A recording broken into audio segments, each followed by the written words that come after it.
Hey, Jesse, Hey, Jeremiah. let's make a podcast.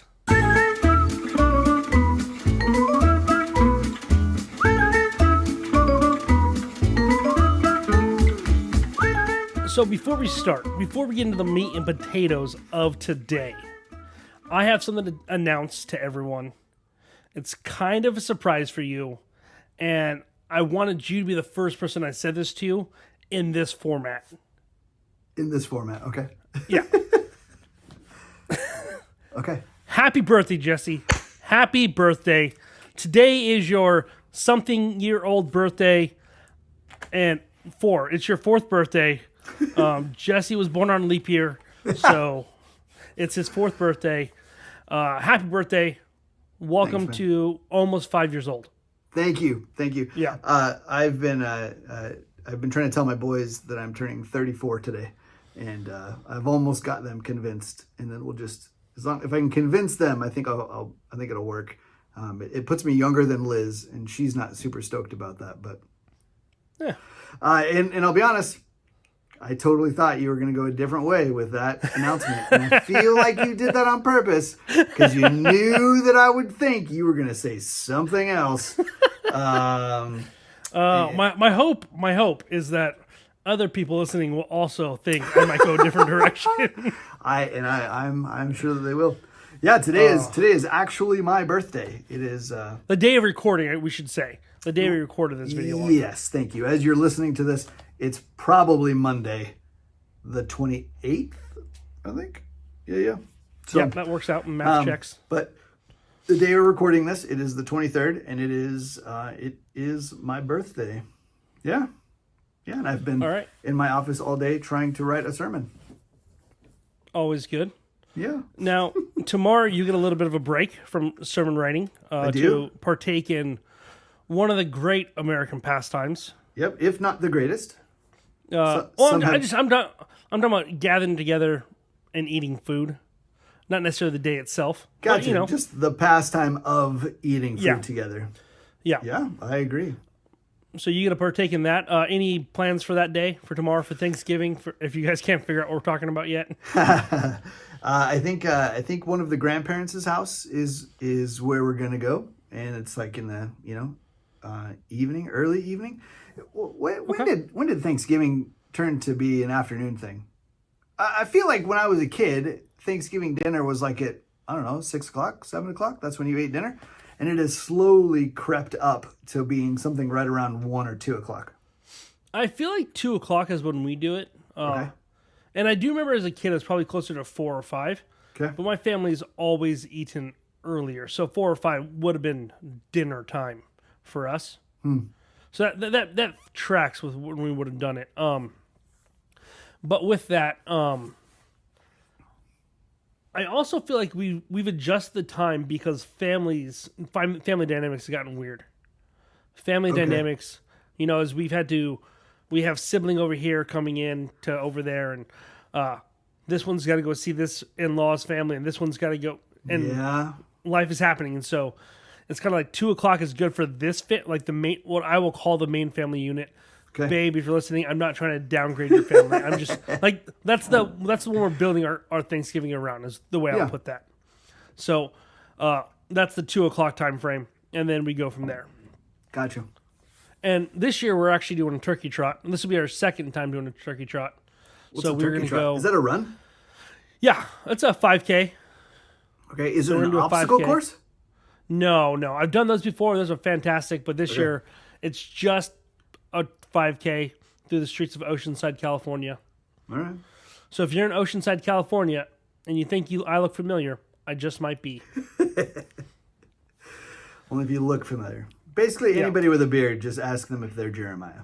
Yeah, that's a good safe bet to go with. Eventually, you'll find them. I mean, really. Yeah. No. Yeah. We're I not, was going to say. Go ahead. No, go ahead. You go ahead. Well, I was going to transition us out of this. So did you hear more about Thanksgiving itself? We don't have much else. I think the majority of the day will be sitting around and smelling pies, and those are and good. Then and then in the evening, and so it'll be just kind of sitting around. I'll be honest. I'll be stuck in a corner somewhere, fretting about my sermon, getting the words right. Actually, I learned something about myself in regards to sermon prep. We did this kind of little study, me and the other guys that I'm on a preaching team with, kind of our preaching styles, and I learned that as I read through all of them and I kind of look at like where I fit and what I naturally kind of draw to, is the storytelling preaching style. Right? There's like the informational. There's a few other different ones, but like when it comes to preaching, one of the things that I really struggle with is making sure that everything flows really well. That as here's where it starts, and then here is its kind of trajectory all the way to this other point right here, and so that really stood out as like the reason why I have a hard time, why I freak out right before a sermon is, or I'm ready to preach, because I want to make sure that it all makes sense. And so as I read through it, it's like, wait, that whole section, I just said a bunch of words, but it's not connected to anything, and I need to throw it. And so it's like I'm constantly refining, constantly wordsmithing, because I want it to be as clear as possible, and I want it to have as much impact as possible. Because I've listened to plenty of sermons that are just words jumbled together. And while they can fill a lot of space, it's hard to walk away and think, okay, wait, what why did I just listen to all of that? Yeah. And if I could be a good friend for a second, your sermons that you've done in the past are pretty well done. And I think that you set yourself to a high standard, and it shows when you actually present your sermon. Thanks. I don't know if I've heard one from you that I've been like, what? Did he say anything that makes sense? Yeah. Nowhere in that entire sermon was a logical thought had. We are all, I've never said this, we are all now dumber for having listened to you. I award you no points, and may God have mercy on your soul. That phrase has never left my mouth in reference to your sermon, so you take that with a grain of salt. I appreciate that. A simple no would have sufficed.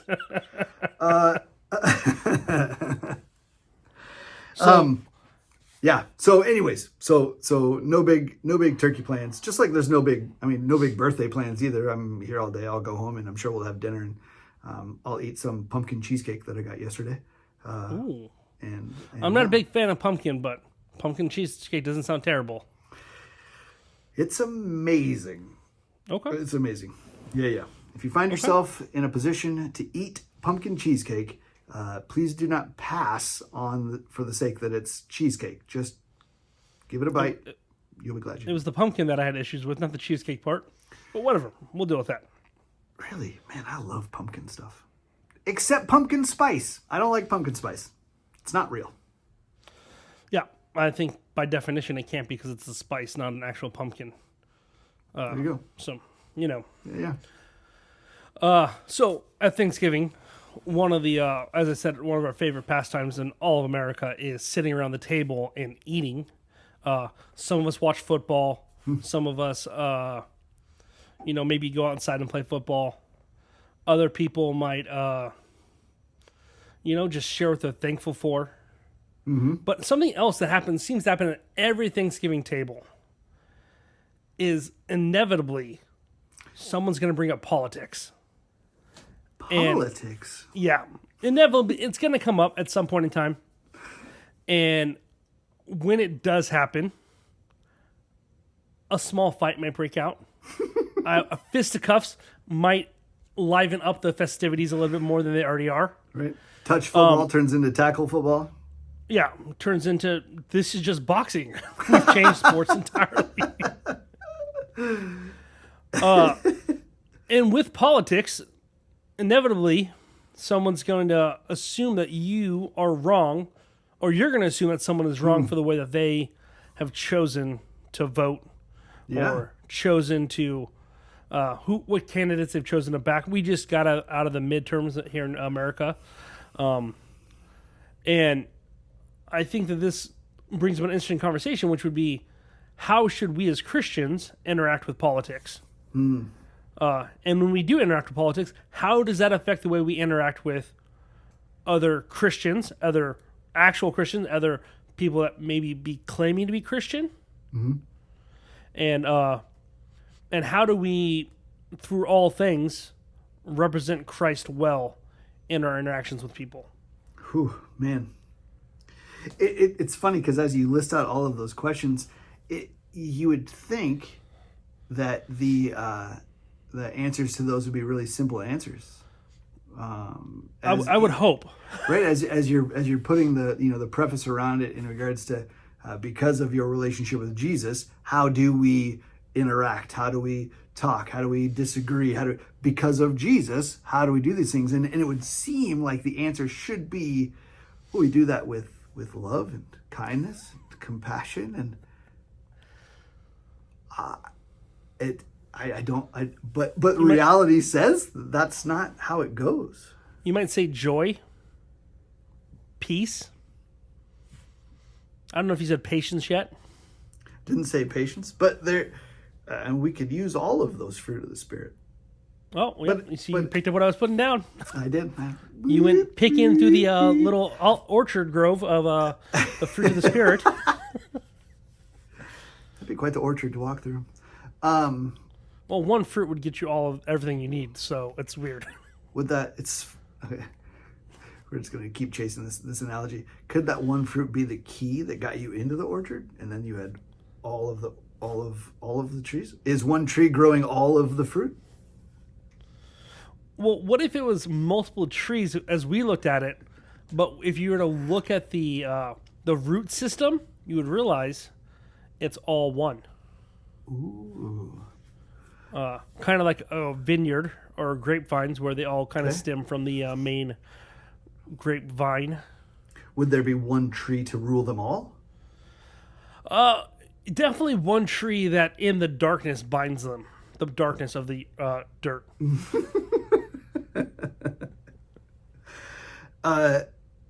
Yeah. So politics. So politics. I felt so proud of my transition, and then we did what we do best, which is rabbit trail. Yeah, you're welcome. Which is funny because I had a rabbit trail earlier that I didn't take, and I was like, nope, stay focused. Does your family talk about politics a lot? So my mother, man, I'll just say it the way it is. I'm not trying to be rude to anyone. My mother will bring up something, we'll say Christian-esque. Usually, and I say that just like it's Christian, like maybe it's explicitly Christian, maybe it's not, but it's usually in the realm of Christianity. And that can start conversations with people that aren't Christian. And that could lead into other politic talks and stuff like that. And I know that my sister-in-law, whose house is hosting, she's not a huge fan of divisive conversations in like dinner settings like that. And so out of respect for her, I do my best not to, have those conversations. And so when my mom does have those conversations, I can see that certain family members aren't happy about it. And for some of them, I don't think they necessarily disagree with her. It's just they don't want to have the conversation about whatever is about to be talked about. Okay. If that makes sense. Like, it's the possibility of divisive conversation that they don't like, not necessarily the content of what's being said. Right. Okay. Yeah. But other family members, they'll jump right in. So I try to avoid it out of respect for my sister-in-law. Other people, they'll talk about, I've heard people discuss aliens. What are those, the cloud trails, like the chemtrails? Chemtrails, yeah. I've heard people talk about chemtrails and stuff at Thanksgiving dinner and stuff, so it kind of runs the gambit, if you will. Yeah, gambit. There are different family gatherings that I've been at that certain family members will just kind of bring things up, especially if something's happened recently in the news. But I don't remember a lot of times where there is a huge family kind of, not brawl, but where it's like a lot of people are kind of coming at one topic with a number of different ideas or thoughts, or even two sides kind of forming on opposite sides of the table or what have you. Usually someone will say something that is a little bit more, I guess, controversial or almost like they're trying to bait somebody. And there tends to be just a little bit more of like, oh, and then that's it. Like, and then it doesn't go anywhere from there. And so there was what was it? I think it must have been one of my cousin's kids' birthday parties, and we were over there, and so there was a lot of family around, and there was this one lady who just kept doing that, and so she tried it a couple times with me, and I'm like, okay, interesting, all right, and then I would hear her say the same thing to like other people, like she would kind of like work her way around, just trying to get into some kind of conversation, and I'm the worst person to try to talk or argue politics with, because I just don't. Like I care, I do care, but it's like, have you ever had those things that you feel like you should know more about, but you just, for whatever reason, can't? Like I've tried to learn about politicking, and I've tried to learn about what it means and what the different things are and the different roles and responsibilities. It just does not stick in my brain to save my life. I barely do I know the difference between a Democrat and a Republican. So if you're listening to this and you're like, if you ever hear me say something that could be one way or the other, it's probably because it is, because I don't know enough about the difference to know which side I should be on or shouldn't be on. And I don't. So when you approach, let's just say you approach an election, right? Yeah. Do you read any, like, because you can go to like the DNC, the Democratic National Committee's like their webpage, or the Republicans version, and you can read kind of this is what we see for the future of America. Like, this is our platform. This is what we would like to see happen. And you might not know the difference between a Republican and a Democrat on a normal conversation, but that doesn't mean you can't go to their webpage and say, hey, what is their view of America? And or what is their hope for the way we go? Yep. And so I know that the times that I have done that, whether that's with the political parties or with certain political candidates, that there will be parts that I agree with and parts that I don't agree with. And so I don't know that I've ever read anything, politically speaking, where like 100% across the board, I'm like, bam, that's yep, that's me. And that is where I'm going and what I'm aligning with. I've not really ever seen that, which has made voting really difficult for me, because then it's a lot more research and reading and trying to figure out where people are. Yeah, and I think that, like, if you were to poll the majority of Americans, they would line up in that same category of, like, if you took away the R or the D and you just said, hey, this is the platform, most Americans would agree with something from both sides of the aisle. Yeah. There'd be something that the Republicans said that a normal Democrat would be like, oh yeah, totally, I could see that being a good thing, and Republican would be like, on the Democrats, I'm like, oh yeah, I can see why that'd be a good thing. Yeah. And so if you were to strip it away, I think that you would find that the majority of people would fall into that category, but we have associated the D or the R with being evil, or if we're on the other side of the D or the R is the only way to do things. Yeah, because as I watch the news, as I read the news, in trying to being, all over and not just like one news source, it really feels like the way that a lot of people are voting, though, is based on whether it's an R or a D, right? And I know absolutely, I feel like I know people who have said this, that growing up, right, their parents would just say, especially if they're Christian on the Christian side, that like, hey, if you're a Christian, you just vote everybody that's got an R. Like, that's who you vote for. Like, that's who Christians vote for. And so then as they've grown, they've been like, well, I don't know if that's the right way to do that. Like, I feel like that's a pretty blind thing. But there are a lot of people that are like, I am a conservative Christian, and therefore I will never, ever vote for a Democrat. And that seems, I don't know. But I also grew up that like people didn't talk about politics. I remember there was a presidential election when I was a kid, and I want to say that was Jimmy Carter. Yeah, I think it was like Abraham Lincoln and Wait, if you're 34, Yeah. let's do some quick math. I am also a time traveler.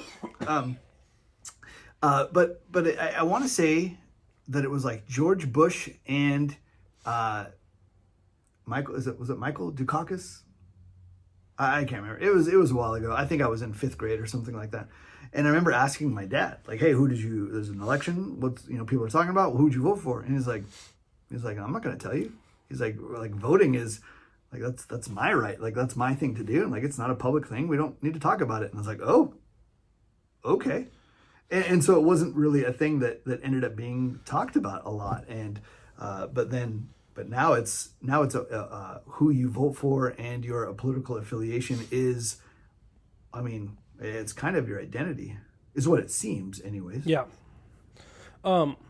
Really quick, you said your dad was like, "Oh, we don't talk about that." Mm-hmm. Dave Chappelle has a very interesting skit about that. I think it's Dave Chappelle, and he's talking about how you can walk up to someone and be like, "Who'd you vote for?" And they're like, whoa. That's a personal question. We do not talk about this. Yeah. And then they'll turn around and tell you something that seems way more personal. And like, yeah. I mean, maybe I'll send it to you offline. Yeah. Just be like, no. we.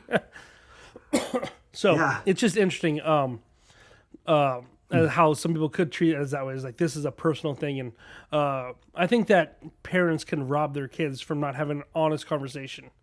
The answer should not be, you just vote D or R. Mm-hmm. It should be let's discuss these things. It should be why do you think this way? Personally, I think that there are some things that supersede other parts of the politics issues, the political issues out there. Mm-hmm. And so that can definitely sway the way I vote, even though I might agree with something on the other side of the aisle. Yeah. There are some things in my mind that are just too big to go against, if that makes sense. Right. Yeah. Yeah. And that's what makes for me, that's what has made voting difficult in the past is sometimes there are those big ticket items that tend to, I don't know, be bigger than some of the smaller things. And so it's a little bit of is there a balance? Is there a right way to go through it? And thankfully, right, God's sovereignty is over the top of all of that. And I'm pretty sure that my vote will not throw God's plan into disarray. I'm sorry to inform you, Jesse. That's incorrect. Yeah. Oh man, I better learn the difference between these two parties real fast. It is so interesting to me because God has called us into praying for our country, mm-hmm. into praying for our leaders and stuff like that. And he has blessed us to be in a country where we get to have an active say in the leaders of this country. Right. We're not in a monarchy where, the king and queen or whoever has just always been in charge. It's going to be their son next. It's going to be their, that's not the way it is. And so we have the opportunity every 2 years, every 4 years, every year, however you want to look at it, because it gets broken down, to actually have a say in our elections and stuff like that. And people will take really big hold of that and say, "Oh my goodness, I got to make sure I vote." And you should. But they seem to miss out on, what is it in Romans, where Paul's talking about how God puts rulers in charge. Yeah, I think there's a spot in Romans, and then a spot in either 1st or 2nd Peter. But yeah, it's God that did it. So it's just right? God's he's the one that he raises up a ruler. He chooses who's ultimately in charge, right? And he's invited us into that process, and we don't fully understand that connection. Right.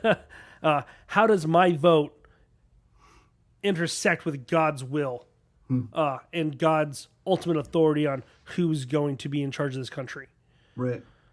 If you want to have a conversation that I have no idea how to talk about, that's it. I could not tell you how those two things work out. I just know that somehow they do. And I can hit the I believe button on those two issues and say, hey, God's called me to be in a country where I have a say, and ultimately he's in charge, and he's going to have things happen the way he wills.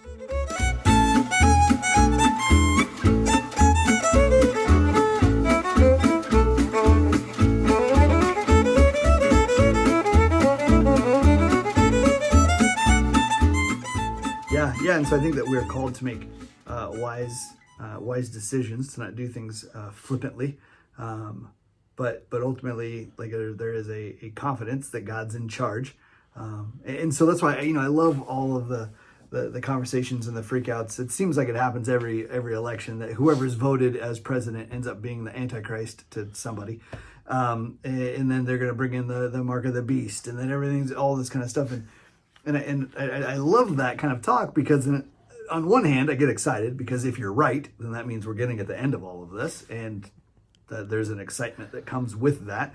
And the second time, it's like, wait, did you forget that God's in control? Like somehow, if who you think the wrong person is voted into this office, that now like it's like, oh, we messed up God's will, and so now we got to start all over. I guess the devil wins. But even if it is, and you kind of said this, even if they are the Antichrist, who cares? God's still doing it. Like, that's still God. Right. God's already planned it. That's still part of God's plan. The Antichrist fits within God's plan. Right. Whatever that ends up looking like. Yeah. Yep. So we can sit there and freak out about it. And I don't think that God's called us to be flippant about the issue either. But it's have a proper view of it. Yeah. Do you think now, I don't know, have we answered all your questions that you came up with as far as answering those? I guess my question the only thing that I really wanted to touch on with all that, I mean, that's a good chunk of it, but what happens when a Christian votes the other way? Yeah, that's where I was going to go. I was going to I was going to mention that. I think that if a Christian votes incorrectly, in a way that is anti-God. I would say not even to go as far as to say anti-God. I was simply, they voted in a way that is opposite of you. Right. That's I would give it a lot more grace to say they just voted opposite of you. Yeah. I mean, I was going hyperbolically. For sure. Okay. Yeah, if you want to take it to the extreme. They voted in the Antichrist, knowing full well that they were voting for the Antichrist. Right. They voted for the Antichrist, knowing it was the Antichrist, wearing a shirt that said "Yay Satan." You say "gay Satan" or "yay Satan"? Well, I said "yay." But if you watch South Park, then that works too. I don't watch South Park, so I'll have to take your word on that one. Did you ever see the movie, the South Park movie, Bigger, Badder, and Uncut? So I grew up in a extremely conservative household, and South Park movie definitely would have been out, I think, when I was still in high school. Okay. Therefore, the only experience I had with that movie was, I think, at the Oscars when their song was nominated. Okay. I think that's when it happened. So that was my only, like, other than the fact that it was South Park, no idea what happened in that movie. And as I've gotten older, I've had never want to watch the show. So I am not endorsing the movie anyway whatsoever, but it is very clever, and it is worth for you, Jeremiah, to watch. Anybody else listen to this? Don't watch it, Jeremiah. You should watch it at least once. Okay. It's a musical, so I think you would enjoy I did know that about it. Yeah. Of it. I think Matt Stone and Trey Parker, I think, are really brilliant guys. I mean, obviously, they've won how many Tonys for Book of Mormon? Book of Mormon. They've won so many awards. They're very, very talented, and so if they could only use their power for good, man, change the world, they would. Why did I say any of that? What were we talking about? Well, I think it's gay you were Satan. connecting That's how I got them to Satan. Yeah. Anyways, right, like, so very, like, I think that there is this idea out there that if you do not vote the correct way as a Christian, then maybe you're not a Christian. And so I think that there is a line there. I know that I have caught some grief for the ways that I have voted in the past. I know, same for my wife. And I was a part of a conversation a number of weeks ago now, where a woman had shared that she was really struggling with some of these ideas on how to vote, because she had a really close friend who she found out had voted for somebody who was pro LGBTQ, was also like pro choice. And this lady who was talking and sharing about her friend, she was like, she said she was a Christian. And so she was at this like, she was coming to this like crisis moment where she's like, how can I, number one, how can I be friends with her still because she voted this way? And how can she be a Christian if she did that? And she was really, really hung up on that. And that even on its own got me thinking, like, well, is how you vote a product? That's not what I'm thinking of. An indicator of your salvation? An indicator of your salvation, yes. Because to some, I would say that they would say yes. That yes, it is an indication of your salvation. And we kind of talked about this last week in regards to what is necessary for salvation.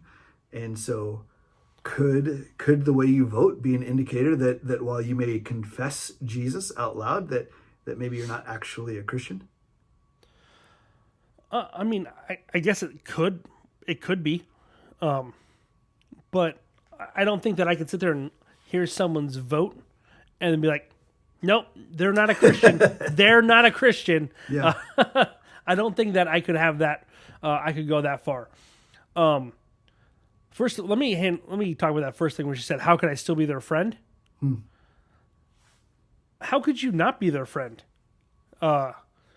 If you know anything about me, you may know that I enjoy being the holier than thou friend.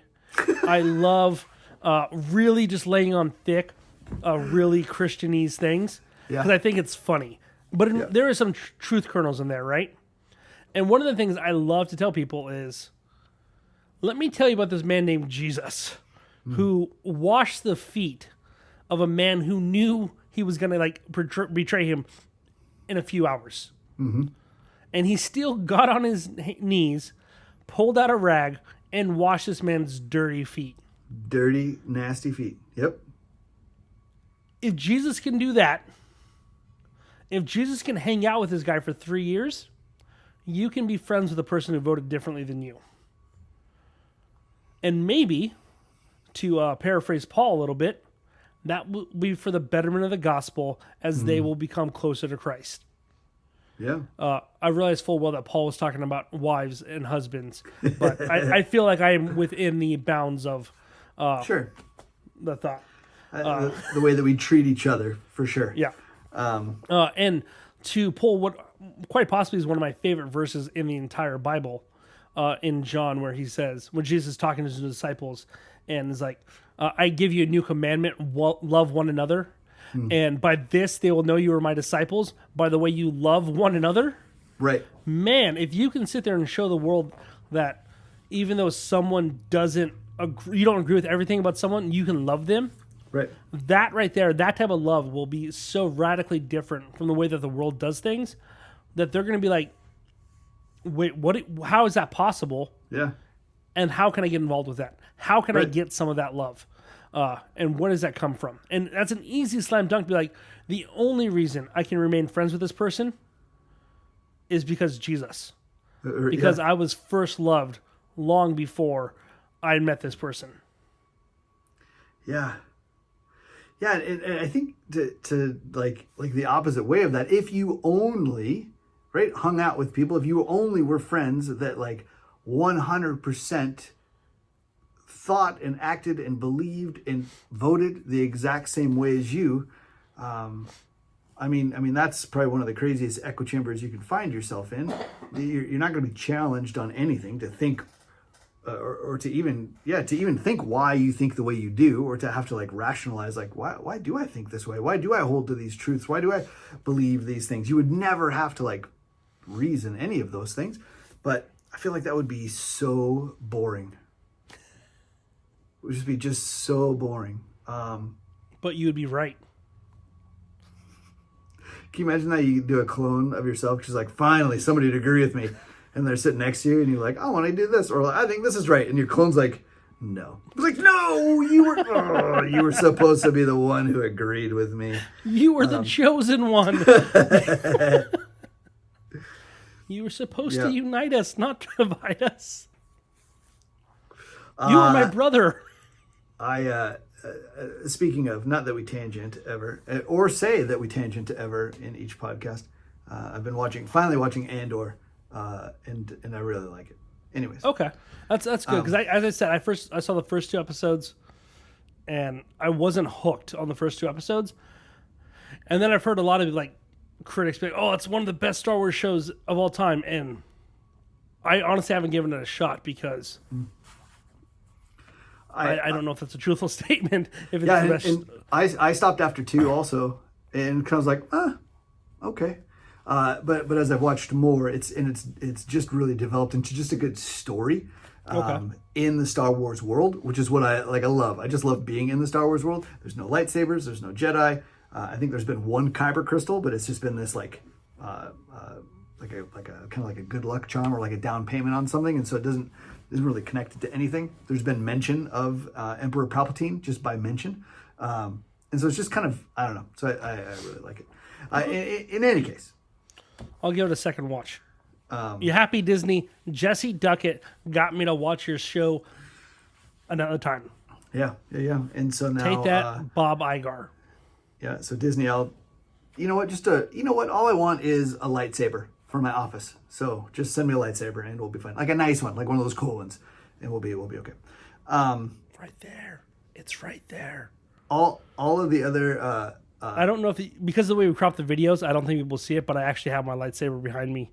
Yeah, I can't see it in the one that's showing on this screen down here that you can't see right now because you're seeing. We have a crazy setup. Anyways, I can't even see it in this. Oh, actually, if I change that, no, you can't. Look, I have it angled up so you can't see it, but it's there. It's good to know. I want all of the other pastors and our children's director. They all have swords in their offices, so I'm the only one without weaponry right now. But they have that's a bunch an interesting church aesthetic. Yeah. They're all Lord of the Rings swords and pretty much Lord of the Rings swords. I think is what's in all of them, but I don't have anything. And they're like, "Well, you got to get a sword." I was like, "I'll take." If I get a sword, it will be the William Wallace broadsword because I don't know much about Lord of the Rings, so that would be weird to get that. Or now, see, a lightsaber. Okay, I'll allow the lightsaber, but to say you don't know much about Lord of the Rings, I really have to question your Christianity. Whether or not you are truly a Christian, has this spirit really infiltrated your life? I don't know. And that's simply off of one life thing I know about you, which is you're not a big fan of Lord of the Rings. And that's enough, and that's all I really need. And you know what? To bring it back, I think that's what this lady was thinking when she saw that her friend was voting differently. She was like, I think that's enough to write her off. And she was serious. And I thought, man, what a kind of scary existence to have to go around and evaluating other people's motives to know whether or not you can give them the time of day, or whether or not they can be your friend, or whether or not you're even going to see them in heaven, or whether or not they need to be confronted on their beliefs. And but the easy way to figure that out, have a conversation with them. Yeah. I sit down with someone who voted differently than me. I assume that they have thought about it. Mm-hmm. And that they have a logical reason behind why they did it. Yeah. And I might not agree with their logic, but that they have at least given some thought behind it. Like, hey, these are what I saw everything, and I had to pick a candidate because ultimately none of the candidates that I've been able to vote for in my lifetime are God. To set the bar, right? That's the bar. Perfection is the bar. And none of the candidates I can vote for have met that bar. Mm-hmm. And so I've had to compromise that bar a little bit if I wanted to vote. Yeah. And so I do that. Every time I vote, I recognize that I compromise that bar a little bit. And I have to choose who I feel is the best candidate in that moment. Mm-hmm. And I assume that my fellow Christians are doing the same thing. For sure. and I don't write them off and say, "Oh, you're not a Christian because you didn't come to the same conclusion that I did." Yeah. Yeah, that'd be a pretty sad existence, really. That'd be rough. And I know people do it, and I think that's how people get into their echo chambers, by only surrounding themselves who think the same way that they do. And so then it's hard for them to hear anything else, whether they change their mind or not. Like, if you're not even at least exposed to other ideas. I remember in college really struggling with the kind of like postmodern thought, which really is just a lot of asking why. Why is it this way? Why does it have to be this way? But why? Why can't it be this? Why isn't it this? And I really struggled with that. And so I determined that I am a pre-enlightenment thinker, because I am generally okay with, like, here's what we do. Great. I'm on it. Here's what the Bible says about God. Fantastic. I'm reading it, right? I'm not just like listening to people say it. Like, as I'm reading it, I'm like, oh, okay. I don't know why I need a bunch of other interpretations. But what I learned through that process is that by being exposed to these other questions, to people who are questioning everything, is that I've had opportunities to then come up with answers as to why I do believe it. It's one thing to believe things just because you read it without having to question it. But it's harder to say that you actually believe it if you don't know why you believe it. It's not much of an answer to say, like, oh, I believe that Jesus is the Son of God. Well, why is that? Well, because someone told me that. Yeah. There's got to be a little bit more. Like, it's got to be. What's your rationale? And so if you're only ever surrounded by people that think and talk the same way as you, like, you're not having your positions challenged, which is not forcing you to either reinforce your own thinkings and know why you think them, but you may never find out that you might be wrong. And so, like, all of that is it's really, really important. And so multiple voices is good. Having friends with different viewpoints is good. Having conversations with people who think and believe different things than you is good. It's okay to talk to people that vote differently than you, that think differently than you. In fact, I would say it's encouraged. I definitely think it's encouraged, and it's important to show grace through all things, and recognize that you're not perfect, and therefore the conclusions you've made in life probably aren't the perfect ones either. I'm sure I've said it here on the podcast. I know I've said it out loud a number of times before, that I cannot wait to get to heaven. And if we get introduced to all the different things that we got wrong, if we get answers to every question we ever have, I'm excited to get to heaven, just to be like, oh, I was so wrong. Wow. Samsonite. Yeah. I was way off. Yeah. I am really glad that I'm here, but wow, I was wrong about a lot of things, and I'm glad I'm really glad I'm here, and I'm not sure how I am. Yeah. Well, the guy in the middle said absolutely said yes. we could come. To bring it back to last week a little bit. Yeah, absolutely. And that's the only reason I'm here. Yeah, for sure. Oh man, for sure. Which makes me then kind of ask along these lines, right? Like, if we're going to get to heaven, we're going to find all the different ways that we were wrong, the things that we misread or misinterpreted or misapplied. What are the things that you can't? What are the things that are necessary to get into heaven, to be saved? Is there a list? I hate to do this. Can we tabletop that for next week? We can. I feel like it's just been this has been a good podcast so far. Yeah. And I feel like that's a really good spot to be like, hey, well, let's think about that. What are the requirements? We'll say bare bone requirements to get into heaven. Yeah. Do we want to use the vernacular of spine versus peripheral? Yeah, I like spine. I like peripheral. I've heard of other things too. Like, what are the core issues? Yeah. So. Yeah. Hey, we'll put that in the comment section down below. What are the things that if you had, I don't know, if you could only choose three, if you could only choose three things, like, you had to have those in order to get into heaven, what are those three? But if there are more, I mean, feel free to put them. But yeah, I don't know. Are there? I mean, I feel like I know, but I'm just saying. No, yeah. What are those core? What are those salvific issues out there?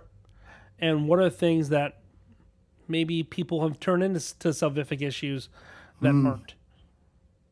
Yeah, that's good too. There's a lot of those.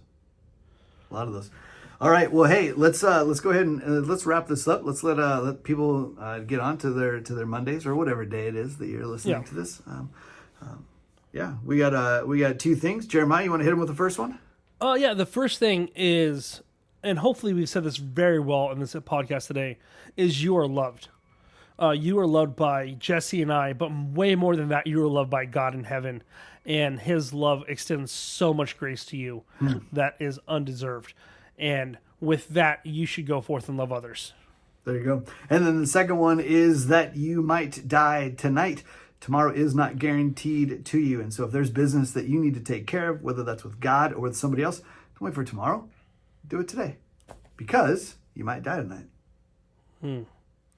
I'm Jeremiah. And I'm Jesse. This has been your Level 5 podcast on a very special birthday day. Birthday day? Day of birthday? Day of birth? Birth of the day. Whatever it is. Anyways. Get out of here, crazy kids.